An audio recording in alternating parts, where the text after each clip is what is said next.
2026 वर्षातला हा जो एप्रिल महिना आहे ना, तो वृश्चिक राशीसाठी कसा असणार आहे माहिती आहे? म्हणजे महिन्याची सुरुवात जरा संघर्षाने, महिन्याचा मध्य जो आहे, मधला काळ जो आहे, त्यात जरा तुम्हाला तडजोडी कराव्या लागणार आहे.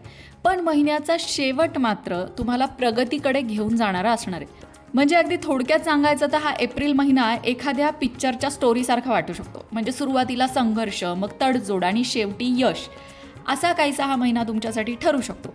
थोडंसं सविस्तर जाणून घेऊ, त्यासाठी व्हिडिओ शेवटपर्यंत नक्की ऐका. सगळ्यात आधी बोलूया तुमच्या करिअर, नोकरी आणि व्यवसायाबद्दल. करिअर, नोकरी, व्यवसायाबद्दल सांगायचं झालं तर महिन्याच्या सुरुवातीला कामात अडथळे, सिनियरकडून प्रेशर आणि तुमच्या चुका हायलाईट करणं, या गोष्टी होऊ शकतात. मनाची तयारी ठेवा. पण गुड न्यूजसुद्धा आहे की याच महिन्यात सिनियरची तुम्हाला मदतसुद्धा होणार आहे. सिनियरकडून कामाचं प्रेशर जरी असेल तरी तुम्हाला इम्प्रूव्ह होण्यासाठी सिनियर मदत करतील, वरिष्ठ मदत करतील. 14 एप्रिल नंतर तुम्हाला तुमच्या कामाच्या ठिकाणी थोडी सकारात्मकता दिसून येईल.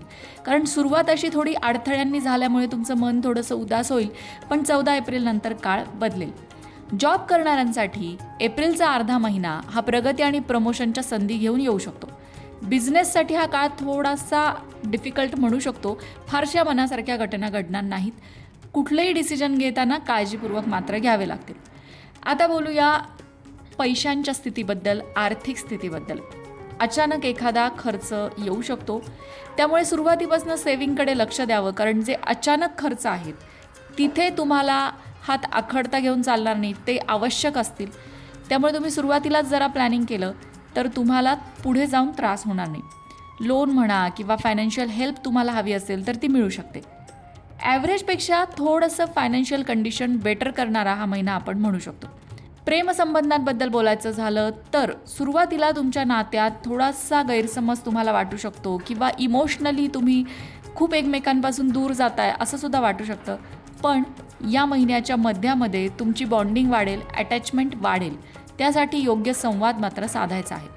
19 एप्रिल नंतरचा जो काळ आहे तो तुमच्या नातेसंबंधांना इम्प्रूव्ह करण्यासाठी, सुधारण्यासाठी उत्तम असणार आहे.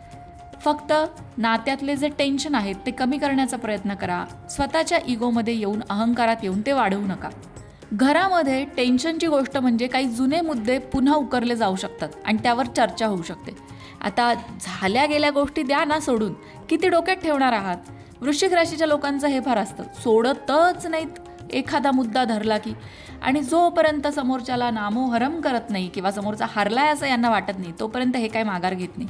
तर त्यामुळे घरातलं वातावरण खराब होतं. त्यामुळे जुने मुद्दे द्या सोडून, येणाऱ्या भविष्याचा विचार करा आणि वर्तमानात जगा. म्हणजे तुमचं वर्तमानही सुंदर होईल आणि भविष्यही सुंदर असेल. मनसुद्धा हळूहळू त्यामुळे तुमचं शांत होईल. जुनं ओझं डोक्यावर घेऊन चालल्यामुळे तुम्हाला फक्त टेन्शन, ताण आणि तणाव हेच मिळणार आहे. त्यातून काहीही मिळणार नाही, हे लक्षात घ्या. आता बोलूया आरोग्याबद्दल.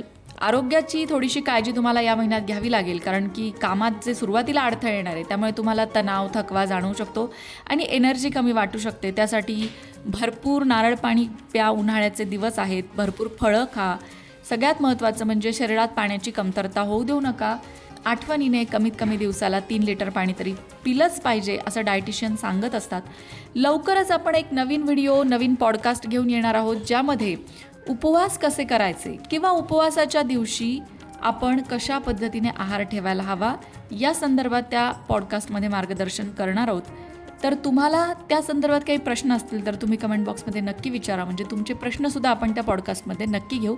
डायटिशियन तज्ज्ञांना बोलवणार आहोत आणि त्यांचं मार्गदर्शन आपण घेणार आहोत. कारण उन्हाळ्यामध्ये एनर्जी टिकवून ठेवणं, कामाचा उत्साह टिकवून ठेवणं हे एक फार मोठं आव्हान असतं.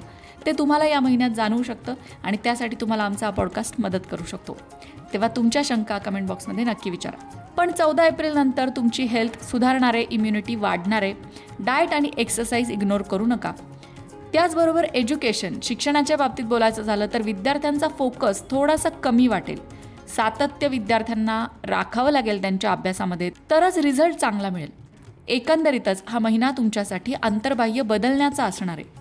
जुना विचार, जुना काळ, जुने मतभेद सोडून देण्याचा असणार आहे. जी गोष्ट तुमच्यासाठी योग्य नाही ती लाईफमधून बाहेर काढा. त्याचबरोबर सगळ्यात महत्त्वाची गोष्ट म्हणजे मंगळवारच्या दिवशी जर तुम्ही लाल वस्त्र आणि मसुराची डाळ दान केलीत तर तुमच्या आयुष्यातील अडचणी थोड्या कमी व्हायला मदत होईल. हा एक ज्योतिषशास्त्रीय उपाय आहे. तुमचा ज्योतिषशास्त्रावर विश्वास असेल तर तुम्ही हे उपाय करू शकता. त्याचबरोबर ओम नमः शिवाय या मंत्राचा जप जर तुम्हाला रोज करायला जमेल तर अतिउत्तम. त्यामुळे तुमच्या आयुष्यातील अडथळे दूर होतील. भगवान शिवशंकरांची कृपा तुमच्यावर होईल. एकंदरीतच वृश्चिक राशीसाठी थोडीशी परीक्षा घेणारा पण तुम्हाला मजबूत करणारा असा हा एप्रिल महिना असणार आहे. अशाच प्रकारच्या माहितीपूर्ण व्हिडिओंसाठी लोकमत भक्ती चॅनलला सबस्क्राईब करा आणि बेल आयकॉनवर सुद्धा क्लिक करा, म्हणजे आमच्या नवनवीन व्हिडिओचं नोटिफिकेशन तुम्हाला मिळत राहील. तसंच योग्य आध्यात्मिक मार्गदर्शनासाठी लोकमत भक्तीच्या फेसबुक पेजला फॉलो करायला विसरू नका.